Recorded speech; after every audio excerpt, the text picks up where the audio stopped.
আমাদের গ্রামে একজন বৃদ্ধ মহিলা ছিল। তিনি অনেক ধার্মিক, সবাই তাকে শ্রদ্ধা করেন এবং তিনিও সবাইকে ভালোবাসেন।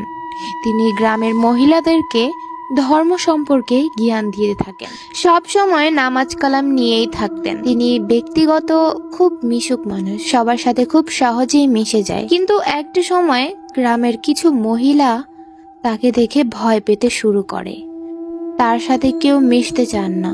এমন কিছু মহিলারা অন্য মহিলাদের সাথে গল্প করেন যে সেই বৃদ্ধা মহিলার সাথে যারা কথাবার্তা আলোচনা করে কিংবা যারা তার সাথে মিশেছে তারা সবাই নাকি রাতে ভয়ঙ্কর ভয়ঙ্কর স্বপ্ন দেখেন। স্বপ্নে দানব দৈত্যর মতো বিশাল আকৃতির কিছু তাদেরকে ধাওয়া করে।